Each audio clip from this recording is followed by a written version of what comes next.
Bonjour et bienvenue à chacune et à chacun dans cette toute nouvelle émission appelée Trésor biblique. Nous sommes réunis au nom du Père et du Fils et du Saint-Esprit. Amen.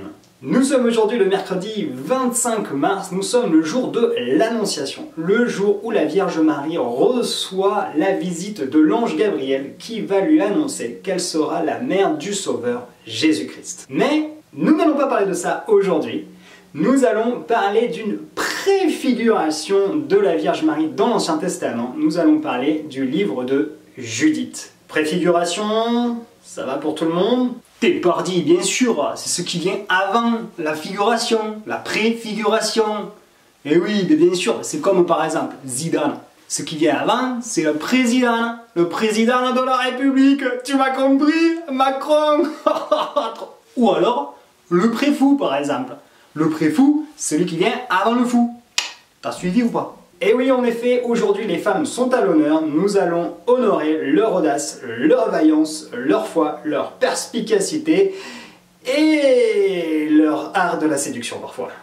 L'histoire se situe du côté de l'ancienne Babylone, 100 km au sud de Bagdad, et se situe en moins 600 avant Jésus-Christ. Oui, bon, plus ou moins. Nous y voyons un grand roi nommé Nabuchodonosor. Bon, alors pour les petits malins qui voudraient faire le jeu de mots avec Nabuchodinosaure, alors Nabuchodinosaure, oui, c'est déjà une bande dessinée, c'est déjà fait, merci, bravo. Et son grand chef des armées, Holoferne. Holoferne? Non, là, pas de jeu de mots, hein. En gros, leur discussion, ça donne un peu ça. Eh, Nabu? Oh, Nabucco? Ouais. Fais quoi aujourd'hui? Comme tous les jours, Holoferne. On conquiert le monde. Pour ce faire, il doit livrer une grande bataille. Et pour être sûr qu'il vaincra, Nabuchodonosor décide d'envoyer une lettre à tous les royaumes voisins qui disait agenouille-toi devant moi, honore-moi comme un dieu et viens combattre avec moi. Et je ne te tuerai pas. Sauf que pour tous les royaumes voisins et lointains, Nabuchodonosor, ça signifie rien. Non, ça me dit rien. Mais il est fada ce type un peu, hein? Ou alors il est très rigolo. Bon, on va jouer au boule? Personne ne va emprunter main forte à Nabuchodonosor. En voyant cela, et en voyant que tous les royaumes se sont plus ou moins foutus de lui, Nabuchodonosor dit Je les tuerai tous un par un. Je les tuerai tous, ces moustiques. Je les tuerai tous, ces puces de lit. Je les tuerai tous, ces morpions. Je les tuerai tous. Oui, bon, ça va, on a compris. Bon, du coup, il envoie Holoferne avec une centaine de milliers d'hommes pour envahir toute la partie occidentale du Proche-Orient. Oui, qui correspond, comme chacun le sait aujourd'hui, bien sûr, à la partie de la Syrie, du Liban, Israël, Palestine, l'Arabie Saoudite et l'Égypte. Et là, c'est victoire sur victoire, massacre sur massacre, pillage sur pillage. Oui, bon, ça va, là aussi, on a compris. Jusqu'à ce qu'ils arrivent avec toute leur armée aux portes de la Judée. Là, Holoferne tient un conseil de guerre et demande aux hommes qui habitent dans la région de lui parler de ces fameux habitants de la Judée afin de mieux mesurer quel ennemi il va avoir en face. Achior, chef des Ammonites, prend alors la parole pour lui dire « Alors, c'est pas très compliqué. En clair, si les Juifs ils ont péché contre leur Dieu, alors vas-y, c'est bon, ils sont foutus de toute façon. Mais sinon, reste tranquille, parce que leur Dieu, c'est de la dynamite. » Ce qui ne plut pas du tout à Holoferne, vous vous en doutez. Il renvoie donc Achior chez les Juifs en lui disant de bien leur signifier que « Je vais tous vous tuer ».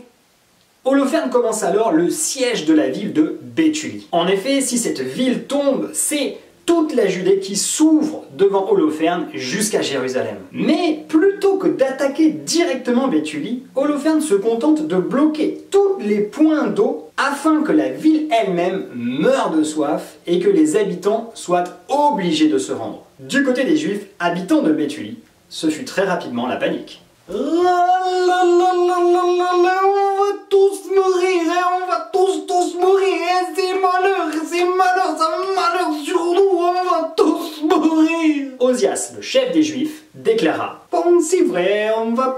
tous mourir.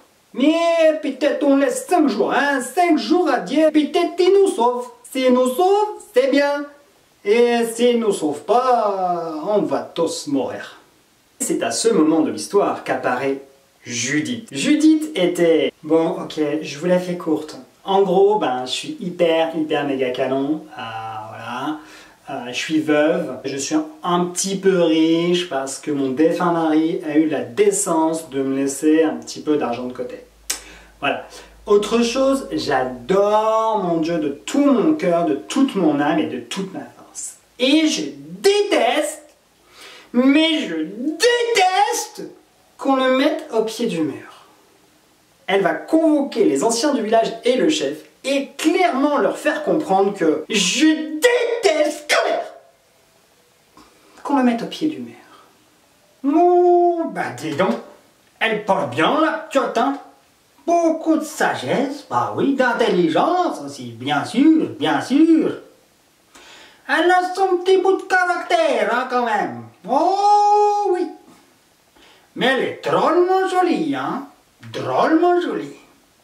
Judith leur explique qu'elle a un plan et leur donne rendez-vous la nuit aux portes de la ville. Elle va alors se préparer, retirer les vêtements de deuil qu'elle portait depuis que son mari était mort, se faire la plus jolie possible, va mettre ses plus beaux bijoux, ses plus belles bagues, ses plus beaux atours, son meilleur parfum et va se préparer à sortir de la ville à la rencontre d'Holoferne. Avant de partir, elle va prier son Dieu très très fort. Ta force ne réside pas dans le nombre, ni ton autorité dans les violents, mais tu es le Dieu des humbles, le secours des opprimés, le soutien des faibles, l'abri des délaissés, le sauveur des désespérés.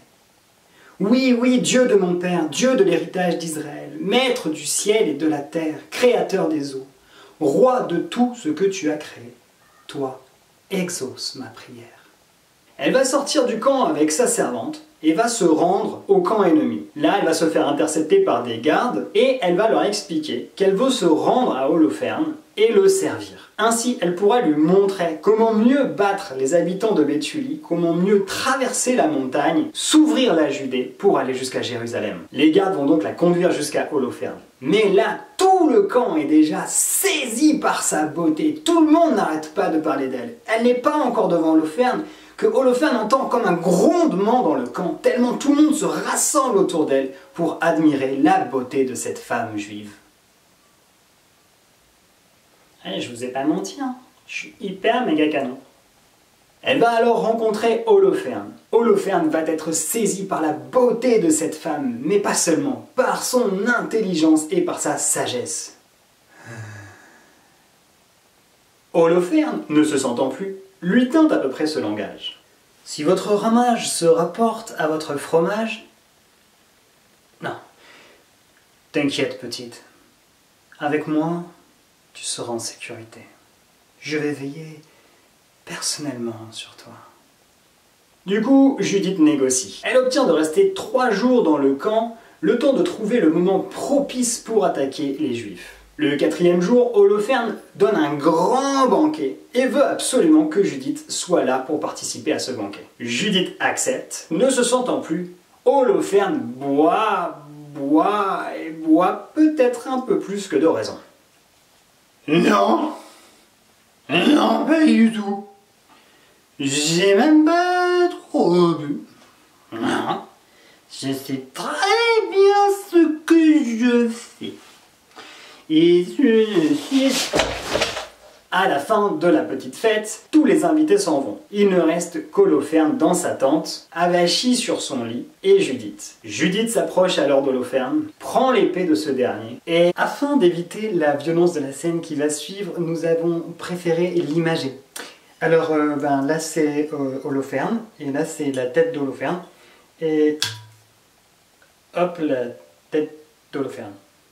Judith va alors sortir du camp avec sa servante avec la tête d'Holoferne dans sa besace et va remonter jusqu'aux portes de la ville. Là, elle va demander à ouvrir les portes et elle va de nouveau convoquer le chef du village ainsi que les anciens. Bon alors, je vous la fais courte, en gros je l'ai séduite, il s'est fait avoir comme un bleu et du coup j'en ai un peu profité et je lui ai coupé la tête.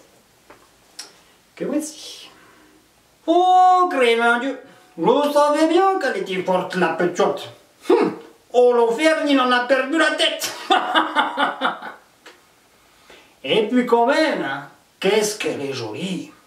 Le lendemain, les Juifs se mettent au rempart, armés et prêts à attaquer. Voyant cela, les Babyloniens se mettent à rire, car ils sont bien plus nombreux que les Juifs. Ils vont alors chercher à avertir leur chef. Lorsqu'ils rentrent dans la tente de ce dernier, ils ne voient plus que le corps d'Holoferne sans sa tête. Les Babyloniens vont alors être pris d'un grand vent de panique. On va tous mourir. Et effectivement, les Juifs, bien que très inférieurs en nombre, vont sortir et vont massacrer les Babyloniens, disons-le clairement. Cette victoire fut une grande joie pour toute la nation des Juifs, et on honora Judith comme un héros. Un héros qui avait eu foi dans son Dieu tout-puissant, mais qui est le Dieu protecteur des petits et des humbles. À sa suite, toute la nation se mit à chanter des hymnes. Et on fit la fête 3 mois durant. Judith vécut paisiblement. Elle eut de nombreuses demandes en mariage, mais n'en accepta aucune.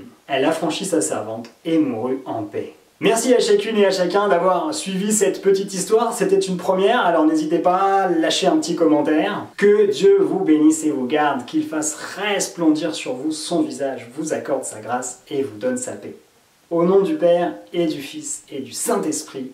Amen. Un dernier petit chant, et je vous dis à très bientôt. Ô Sainte Mère, du Rédempteur, sois notre secours, garde-nous toujours, tout contre toi, tout contre toi.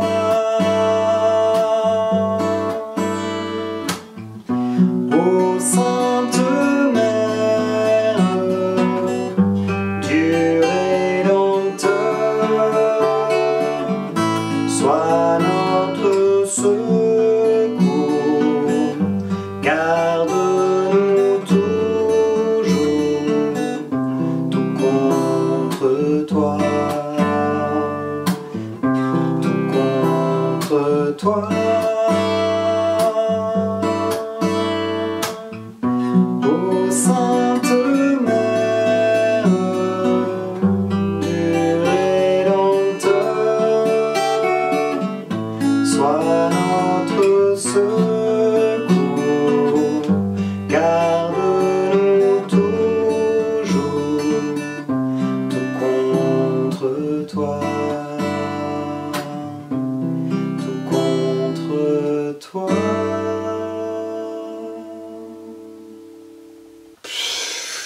Comment je suis dégoûté.